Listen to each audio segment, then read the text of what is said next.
Show you how my project works. This is the Jupyter notebook. This is the structure for my project. We have the data, the main, the project file, the data used to train a model, the main folder. It contains all our necessary items, the project folder that will be submitted for this project, and the save models. The models already trained and saved. And this is the notebook that I will show to you right now. The readme and the requirement.txt. Requirement.txt is best if you want to make your own packages. This is the notebook. First we import our packages. We have TensorFlow, OS, OpenCV,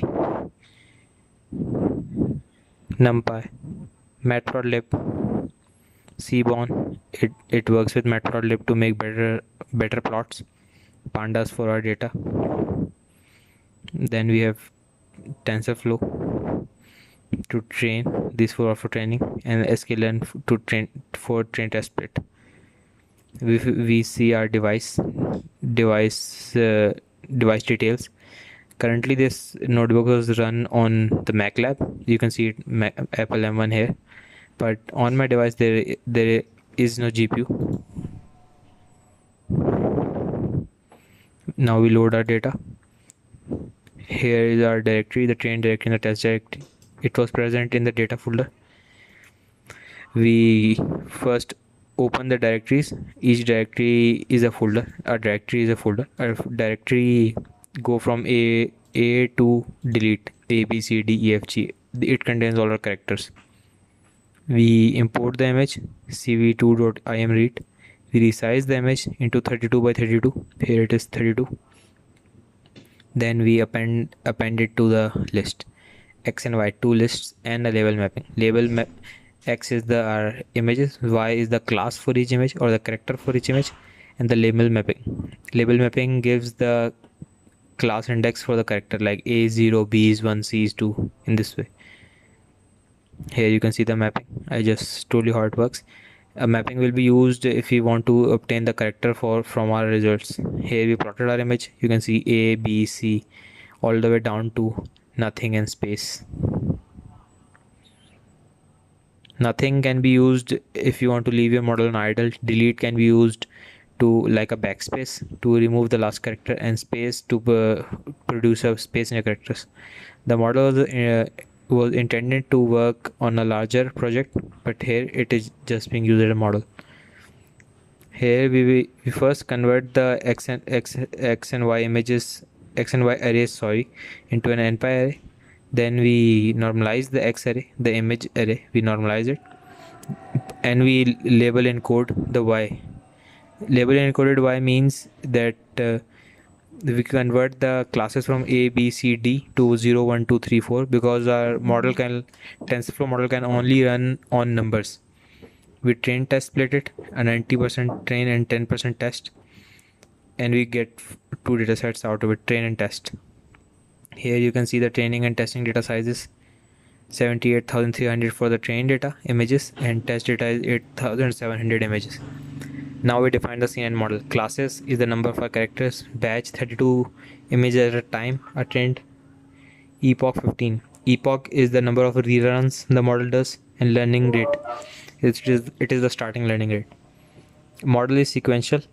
We have 3 convolution layers, followed by 3 max pooling layers after each convolution layer, and a batch normalization layer after each convolution and max pool layer, and 2 dropout layers. Dropout layers help to reduce overfitting by randomly emitting 0s, 1 and 1 zeros, and 2 dense layer. Dense layer is where the classification occurs. The convolution layers is where the image identification occurs. The Adam optimizer, it is using the 0.001 learning rate we gave it at the start, and we compile our model. Here during compilation, our optimizer is Adam. our loss is categorical loss, and our metrics was accuracy. Here's the model summary, the layers, the shapes, and the parameters in each. History history is our data we caught while training the model. X train, Y train, the batch sizes, epochs, and the validation split. Validation split split 0.2 means 20% of the data was used to validate the model and 80% was used to train it. Shuffle true means after each epoch our model will shuffle the images, and verbose one gives us this output for the model.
Here is the app.py.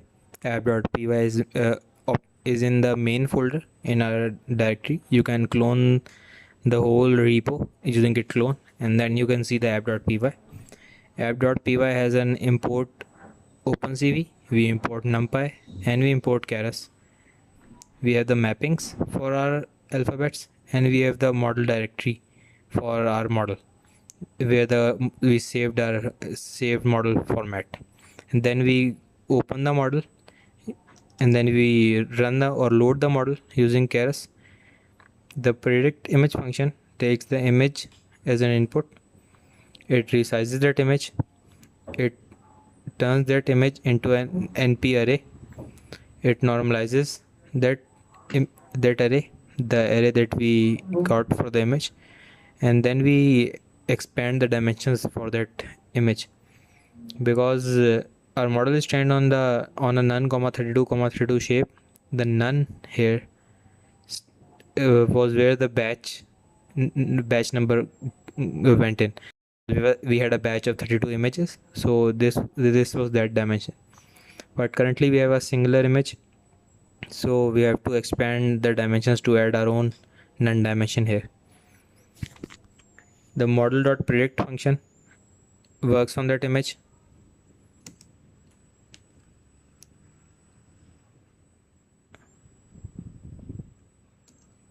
The model.predict function runs on that image. It gives us the predictions for each class. The pred index here gives the prediction with the highest, gives the class with the highest prediction. We find the character for that class and the accuracy for that class, and we return that character and accuracy. The def camera function. The def camera function is the function that runs our whole webcam system here. We create a OpenCV video capture object. You can use 0 or 1 depending on what works for you. While true, make sure that each image runs in a loop, making it a video. The connected comma frame here, connected is a bool. It shows if the webcam is connected or not, and the frame is the image we have obtained from the webcam. We crop that image. The crop frame here is a cropped form of that image, because we cannot run the model on the whole data. It will contain too much noise or background data. We run only the crop form. We can see we run predict image on crop frame only, and we got the character and its accuracy. We draw a detection area so that you know where the crop frame is. We draw a rectangle around that crop frame. We drew a solid background for the model output so that you can see the white text that will be displayed on top of it, and we displayed the text using cv2.put text here. We displayed the character and its accuracy, and we also displayed a press q to quit, so that that if you press q you can escape the webcam. cv2.im shows the frame. We did all this on top of the frame, so now the image has been changed and it shows the changed image. And cv2.wait key waits for you to press a key, and if that key presses q, we break the loop, we release the video object and destroy it. I will run the app right now and we'll see how this works together. Here you can see how this works. This blue rectangle that you see is the detection area. This is the model output right now. The model is not very well trained. The model is not very well trained, but as you can see, it detects distinct images accurately. The problem is that the distance from the camera and the angle at which your hand is tilted can have a significant impact on the results. You can see this showed W some time ago, but yes, thank you for paying attention up till now.